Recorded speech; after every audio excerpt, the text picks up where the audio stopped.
My name is Mark, and I live in a quiet suburban neighborhood just outside of Chicago. I work as an engineer for a mid-sized tech company, while my wife, Sarah, is a freelance graphic designer. We've been married for 10 years, and although we don't have children, we've built a comfortable life together. Our home is a modest two-story house on a tree-lined street, the kind where neighbors know each other and kids play outside until dusk. It's a peaceful place, the kind of community where you'd never expect the kind of turmoil that was about to engulf my life. Sarah and I met in college. She was studying art, and I was deep into my engineering program. We connected over our love of movies and late-night discussions about our dreams and futures. Sarah's creativity and passion for life were what drew me to her. We got married right after graduation, and life seemed perfect. She started her freelance career from home, which allowed her flexibility, while I climbed the corporate ladder, working long hours to ensure we could enjoy the lifestyle we wanted. Our evenings were usually spent together, watching movies, cooking dinner, or just talking about our days. We took vacations twice a year, exploring new places and creating memories. Sarah was the light of my life, always there with a smile, always supportive, or so I thought. Our marriage had its ups and downs like any other, but we always managed to work through our issues, or so I believed. The cracks in our relationship were subtle, barely noticeable at first. But as time went on, they widened, and I began to feel a distance growing between us that I couldn't quite explain. The changes in Sarah's behavior were gradual, almost imperceptible at first. It started with the late-night work sessions. She'd always been dedicated to her freelance projects, but lately, she seemed to be spending more time than usual in her home office. She claimed she had taken on a few new clients, which required extra hours, and I didn't question it. I admired her work ethic and was happy to see her business thriving. However, other signs began to emerge. Sarah's phone, once casually left on the kitchen counter or the living room coffee table, was now always with her. She'd keep it face down and seemed to get more texts and notifications than usual. Whenever I asked who it was, she'd brush it off with a quick, "Just a client," or "It's nothing important." Her appearance also changed. Sarah had always been beautiful to me, but she seemed to be putting extra effort into her looks lately. She bought new clothes, spent more time on her hair and makeup, and even started going to the gym regularly. When I complimented her on how great she looked, she'd smile and say she just wanted to feel good about herself. Despite these changes, I pushed my suspicions aside, convincing myself that I was being paranoid. After all, we had been together for so long, and I trusted her completely. But the nagging feeling in the pit of my stomach wouldn't go away. One evening, while I was watching TV in the living room, Sarah came in, dressed up more than usual for a night out with her friends. She looked stunning in a little black dress and high heels, her makeup perfectly done. "You look amazing," I said, genuinely impressed. "Where are you heading tonight?" "Thanks, babe," she replied with a smile. "Just going out for drinks with the girls. We haven't caught up in a while." "Have fun," I said, kissing her on the cheek. "Say hi to everyone for me." As she left, I couldn't shake the uneasy feeling that had settled over me. Something about her behavior felt off. She had been going out with her friends more frequently lately, and her excuses seemed rehearsed, like she was trying too hard to convince me. The tipping point came a few weeks later. It was a Saturday morning, and Sarah had gone to the gym as usual. I decided to clean up the house and do some laundry. While sorting through the clothes in the hamper, I found a receipt from a fancy restaurant tucked into one of Sarah's jeans pockets. It was dated from the previous Tuesday, a night when she had told me she was working late on a project. My heart sank. Why would she lie about working late and instead go out to an expensive restaurant? The pieces of the puzzle started to come together in my mind, and I couldn't ignore the signs any longer. My suspicions were no longer just baseless fears. They were grounded in reality.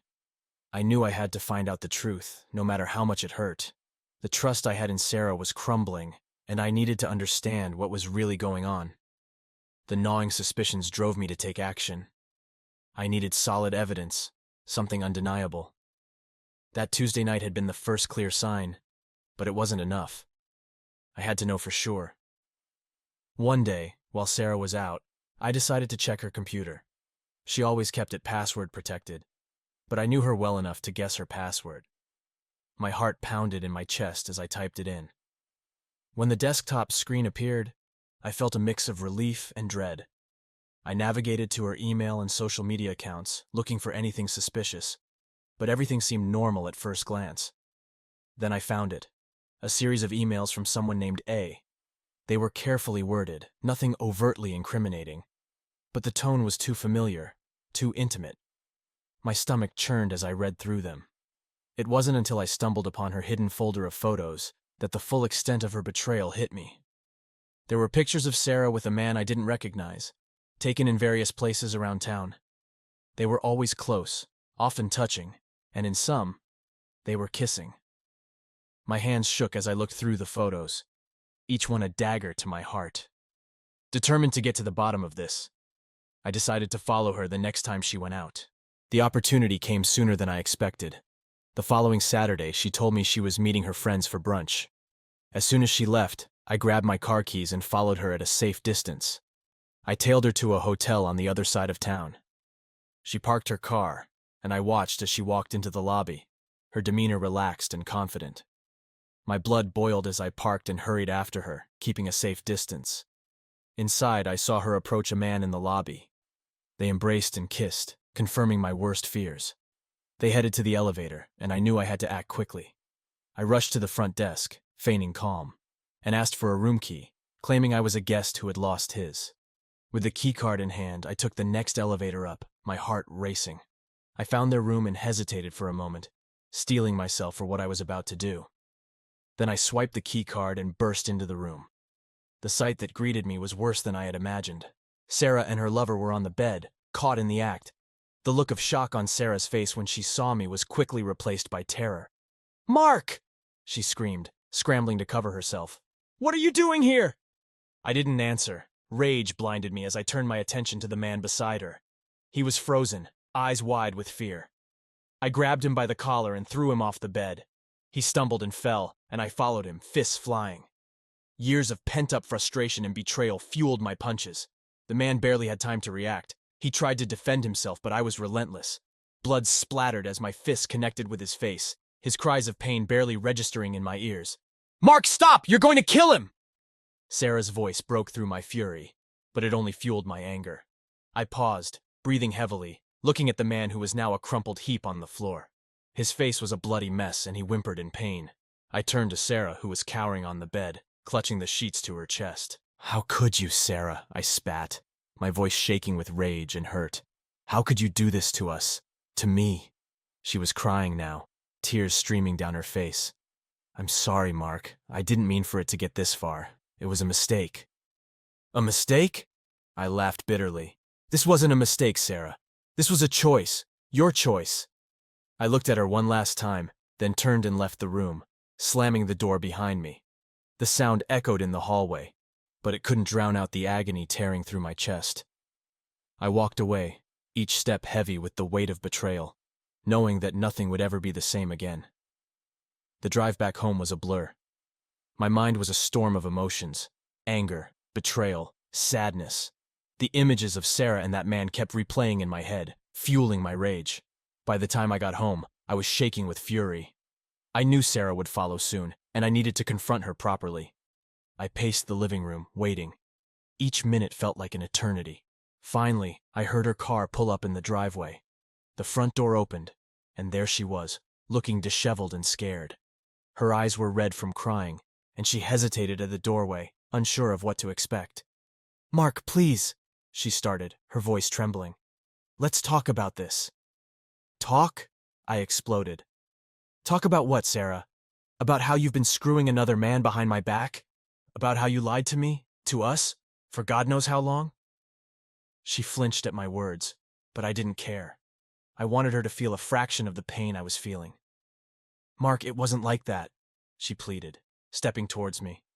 "It was a mistake, a terrible mistake. I never meant to hurt you." "A mistake," I repeated, laughing bitterly. "That's what you keep saying. How many times, Sarah? How many times did you make this mistake?" Her silence was answer enough. I shook my head, disgusted. "I trusted you, Sarah. I thought we had something real. But clearly I was wrong." Tears streamed down her face, but I was too angry to care. Why, Sarah? Why did you do it? I was lonely, Mark, she admitted, her voice breaking. You were always at work and I felt so alone. It started as just someone to talk to and then it got out of hand. Out of hand? I shouted. You slept with him, Sarah! That's more than out of hand! That's betrayal! She sobbed, collapsing onto the couch. I know, Mark. I know. I'm so sorry. I never wanted to hurt you. The sight of her crying only fueled my anger. Sorry? You think sorry is going to fix this? Do you have any idea what you've done? You've destroyed everything we built together. Please, Mark, she begged, reaching out to me. We can work through this. We can go to counseling. Counseling! I cut her off, my voice dripping with contempt.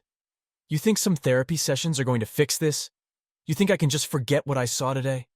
I don't know, Mark, she whispered, defeated. I don't know what to do. I just don't want to lose you. You already lost me, Sarah, I said coldly. The moment you decided to betray our marriage, you lost me. She broke down completely, her sobs echoing through the room. Part of me felt a twinge of pity, but it was quickly overshadowed by my anger. I couldn't stay in the same room with her any longer. I need some air, I muttered, turning towards the door.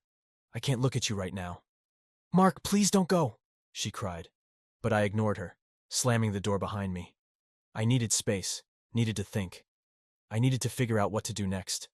My world had been turned upside down, and I didn't know how to right it again. I walked around the neighborhood, the cool evening air doing little to calm my rage. Neighbors were out, enjoying the last light of the day, unaware of the turmoil raging inside me. I kept walking, trying to process everything. The betrayal, the lies, the sheer audacity of it all. I had been a fool, blind to the signs, trusting someone who didn't deserve it. When I finally returned home, the house was quiet. Sarah was sitting on the couch, staring blankly at the wall. She looked up when I entered, her eyes red and swollen. Mark, she said softly, I know I've hurt you. I know I've broken your trust. But I love you. Please, let's try to work this out. Her words felt hollow, like a desperate attempt to cling to something that was already broken beyond repair. I need time, Sarah, I said, my voice tired.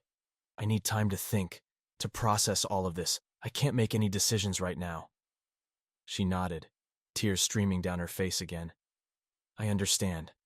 Take all the time you need. Just please don't shut me out completely. I didn't answer. I just walked past her, heading to the guest room where I could be alone with my thoughts. As I closed the door behind me, I felt a strange sense of finality. Our marriage, our life together, it all seemed like a distant memory, something that had been shattered and could never be put back together. The days that followed were a blur of anger and cold silence. I moved into the guest room, avoiding Sarah as much as possible. Every time I saw her, the images of her and her lover flashed in my mind, reigniting my fury. But as the anger simmered, I began to think about what to do next. The thought of revenge slowly took hold, feeding off my bitterness and betrayal. Sarah's attempts at reconciliation only fueled my resolve. She'd leave notes and texts, begging for another chance, promising she'd change. But I knew better. Her betrayal was unforgivable, and I needed her to understand the depth of the pain she'd caused. And her lover. He wasn't going to get away with this either. One evening, after a particularly tense encounter where Sarah tried to talk to me about therapy, I decided it was time to act. I had a friend, Paul, who was a private investigator. We'd known each other since college, and I trusted him implicitly. If anyone could help me gather the evidence I needed to ruin her lover's life, it was Paul. I met Paul at a quiet bar downtown, away from prying eyes and ears. He listened patiently as I recounted everything, his expression growing darker with each detail. Mark, I'm sorry you're going through this, he said, a hint of anger in his voice. But if you want to hit this guy where it hurts, I can help you. Thanks, Paul, I replied, grateful for his support. I want to make sure he regrets ever crossing me. Paul nodded. I'll dig up everything I can on him. Let's make sure he doesn't get away with this. Over the next few days, Paul worked tirelessly. He found out that Sarah's lover, whose name was Eric, was married with 2 kids and worked as a manager at a local bank. Armed with this information, I knew exactly how to strike. The first step was to expose Eric's infidelity to his wife. I compiled all the evidence Paul had gathered. photos, emails, texts, into a neat package and mailed it anonymously to Eric's wife. I could only imagine the chaos it would cause in his life, mirroring the devastation he had brought into mine. Next, I decided to hit him professionally. Paul discovered that Eric had been embezzling money from the bank, a secret he'd kept well hidden.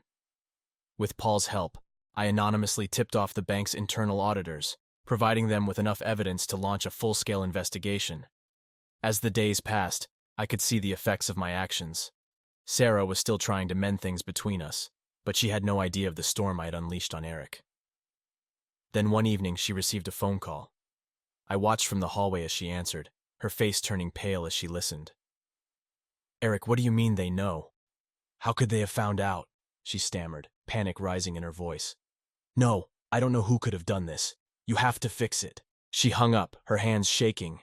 When she saw me standing there, a mix of guilt and fear flashed across her face. "Mark, please, you have to help me," she pleaded. "Eric is in serious trouble. They're saying he might lose his job, and his wife found out about us. It's a nightmare." I stared at her, feeling a twisted sense of satisfaction. "Why would I help you, Sarah? You brought this on yourself." She looked at me, tears welling up in her eyes. "I know I messed up, but this is destroying lives. Please, Mark, I'm begging you." "Maybe you should have thought about that before you decided to cheat," I said coldly. "You and Eric deserve everything that's coming to you." She broke down, collapsing onto the floor, sobbing uncontrollably. I felt no pity for her. Her tears couldn't wash away the betrayal, couldn't erase the pain she had caused. The next day, I received a call from Paul. "It's done, Mark," he said. "Eric's been suspended from his job pending an investigation, and his wife has filed for divorce. He's in a world of trouble." "Thanks, Paul," I replied, a grim satisfaction settling over me. "I appreciate everything you've done. Just take care of yourself, Mark. Don't let this consume you." "I'll try," I said, hanging up the phone. I knew Paul was right, but the sense of justice I felt was overwhelming. Sarah's attempts to reach out to me dwindled after that.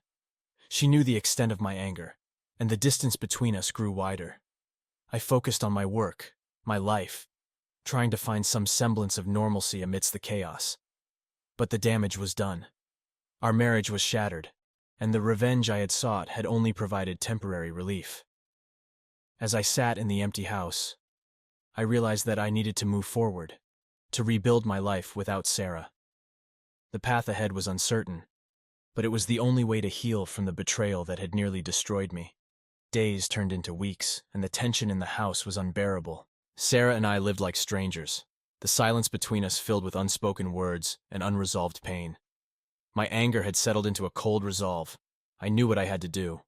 The time had come to confront Sarah one last time and make the decision that had been looming over us since the day I discovered her betrayal. One evening, after a particularly long day at work, I returned home to find Sarah sitting on the couch, staring blankly at the TV. She looked up when I entered, her eyes filled with a mix of fear and resignation. She knew what was coming. "Sarah," I said, my voice steady, "we need to talk." She nodded silently, her face pale. I sat down across from her, taking a deep breath to steady myself. The weight of the conversation ahead pressed heavily on my chest.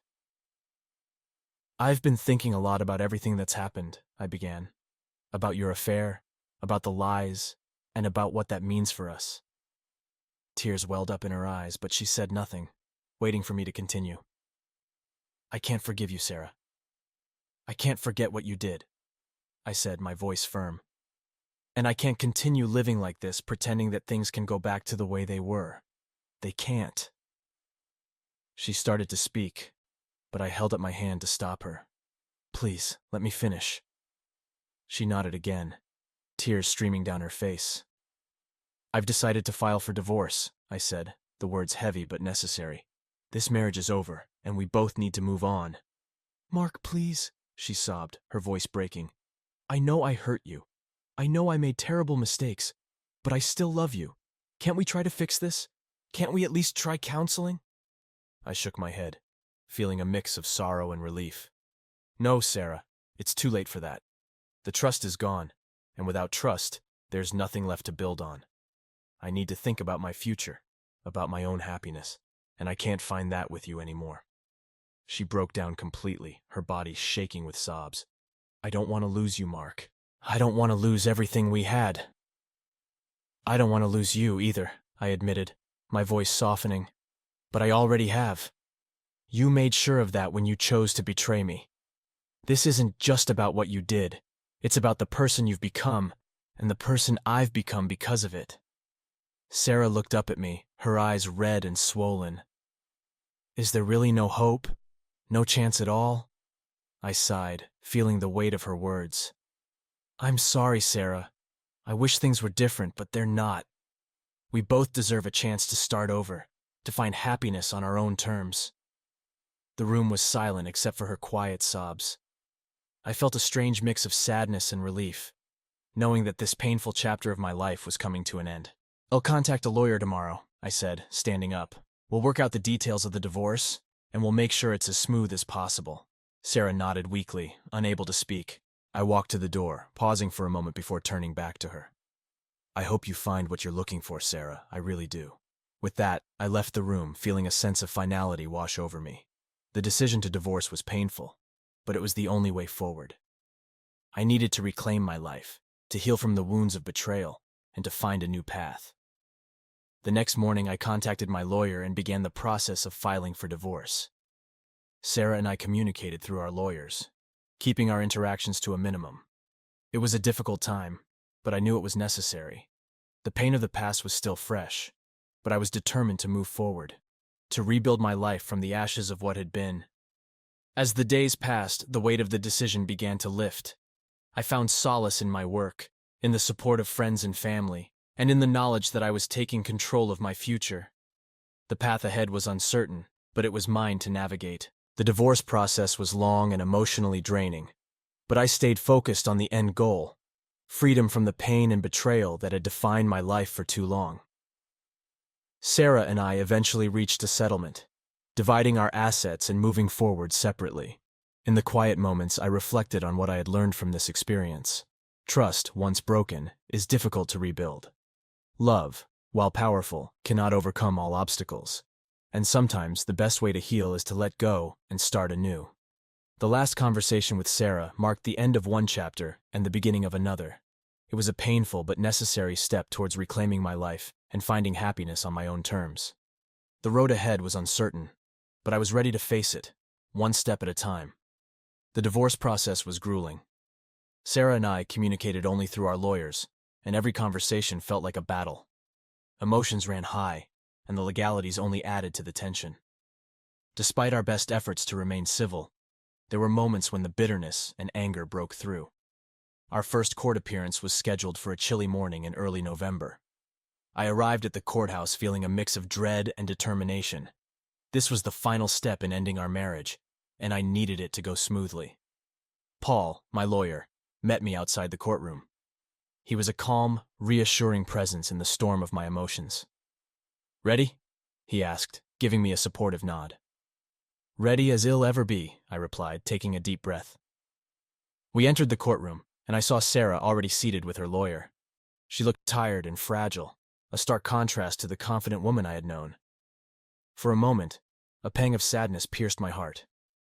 But I quickly reminded myself of why we were here. The judge, a stern-looking woman with piercing eyes, called the session to order. Our lawyers presented our cases, discussing the division of assets, spousal support, and other financial matters. It was a clinical dissection of our life together, each detail laid bare for examination.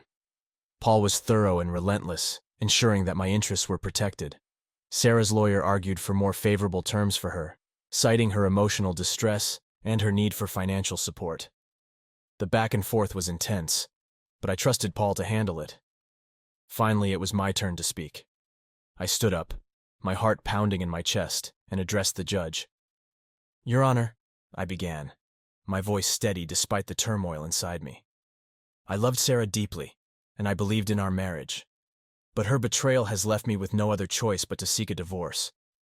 I ask that you consider the pain and suffering I've endured when making your decision." The judge listened intently, her expression unreadable. When I finished, she turned to Sarah. "Mrs. Thompson, do you have anything to say?" Sarah stood up, her eyes filled with tears. Your Honor, I made terrible mistakes. I hurt Mark in ways I can never fully express my regret for. But I still care about him, and I want us both to find some measure of peace. I accept that our marriage is over, but I ask for fair consideration in the settlement. The judge nodded, taking notes before calling a recess. Paul and I stepped outside to wait for the judge's decision. The tension was palpable, and I paced the hallway, unable to sit still. You're doing great, Mark, Paul said, trying to reassure me. Whatever happens, we'll handle it.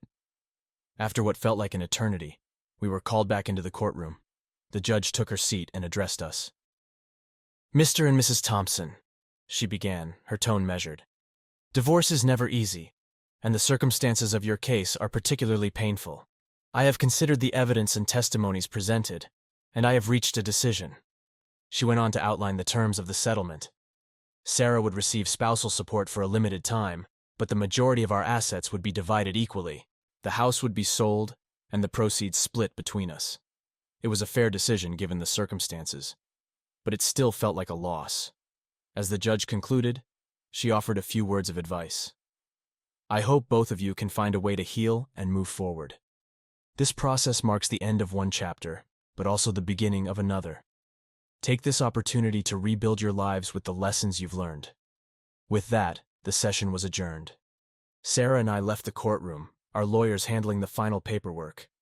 We stood outside, the cold air biting at our faces, and for a moment, we were just two people who had once loved each other. Goodbye, Sarah, I said softly, the finality of the word hanging in the air. Goodbye, Mark, she replied, her voice filled with sorrow. I hope you find happiness. I nodded, turning to walk away. As I left the courthouse, a sense of relief washed over me. The trial was over, and the divorce was finalized. It was time to focus on the future, on healing and rebuilding my life. The days following the trial were a mix of relief and sadness.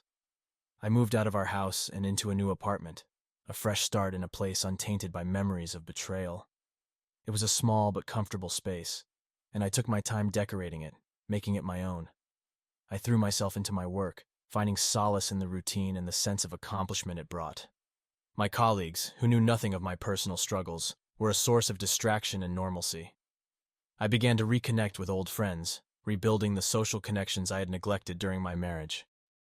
One evening, as I sat on the balcony of my new apartment, watching the sun set over the city, I felt a sense of peace I hadn't felt in a long time.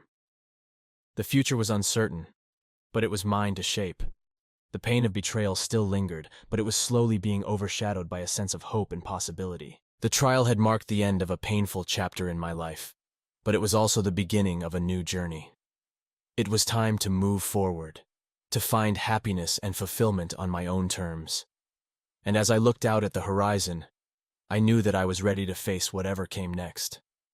As the months passed, I began to embrace my new life. The divorce, while painful, had been a necessary step toward healing and self-discovery. I poured my energy into work and personal growth, seeking to rebuild the parts of myself that had been broken. My new apartment became a sanctuary, a place where I could reflect and recharge. I took up hobbies that I had long neglected: photography, cooking, and even painting. These activities provided a creative outlet and helped me reconnect with passions I had forgotten. My evenings were no longer filled with tension and arguments, but with quiet moments of peace and contentment. I also started attending therapy sessions with Dr. Ellis, a compassionate and insightful therapist who guided me through the complex emotions of betrayal and loss. Dr. Ellis helped me unpack the pain and anger, encouraging me to understand the deeper issues that had plagued my marriage. Mark, she said during one session, healing isn't just about moving on from the past. It's about learning from it and growing stronger. You have the opportunity to redefine your life and your happiness. Her words resonated with me, and I committed myself to the journey of self-improvement. I read books on personal development, practiced mindfulness, and surrounded myself with positive influences. Slowly but surely, I felt the weight of the past lifting, replaced by a sense of purpose and optimism. My social life also began to flourish. I reconnected with old friends and made new ones, expanding my support network.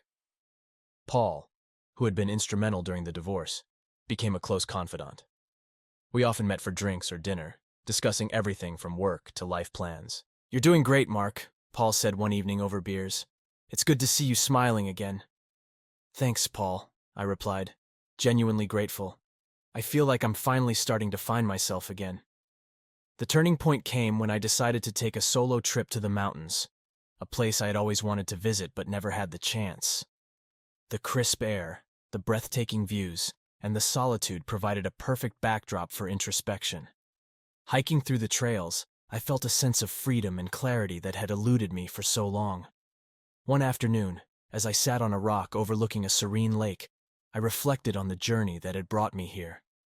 The betrayal, the heartbreak, the trial, all of it had been a crucible, forging me into a stronger, wiser person.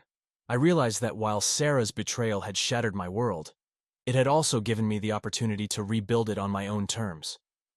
Returning from the trip, I felt invigorated and ready to embrace the next chapter of my life. I continued to focus on my career, taking on new projects and challenges that pushed me out of my comfort zone. My efforts paid off, and I received a promotion, a testament to my hard work and dedication. One evening, while attending a networking event for work, I met Emily. She was a marketing consultant, intelligent, funny, and incredibly kind. We struck up a conversation that flowed effortlessly, and for the first time in a long while, I felt a genuine connection. Over the next few weeks, Emily and I started seeing each other regularly. Our relationship developed slowly, built on trust and mutual respect. She knew about my past and the pain I had endured, and she offered unwavering support and understanding. "Mark, you've been through so much," Emily said one evening as we walked through the park. "But you've come out stronger. I admire your resilience." "Thanks, Emily," I replied, feeling a warmth I hadn't experienced in a long time. "You've helped me see that there can be a bright future after so much darkness." Our relationship blossomed, and I found myself opening up to the possibility of love again. Emily's presence in my life was a reminder that happiness was not only possible but within reach. We shared laughter, adventures, and quiet moments of intimacy that healed the wounds of the past. As the anniversary of the divorce approached, I reflected on how far I had come. The pain and betrayal that once consumed me had given way to hope and renewal. I had rebuilt my life, surrounded by people who cared about me and supported my journey. One evening, sitting on the balcony of my apartment with Emily by my side, I felt a profound sense of gratitude. The city lights twinkled below, a testament to the endless possibilities that lay ahead. "Mark," Emily said, taking my hand, "I'm so glad we found each other. You've brought so much joy into my life." "And you into mine," I replied, squeezing her hand. "Here's to new beginnings and a future filled with happiness."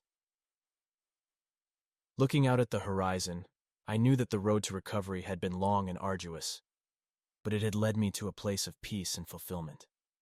The betrayal that once threatened to destroy me had instead become the catalyst for a new, brighter chapter in my life.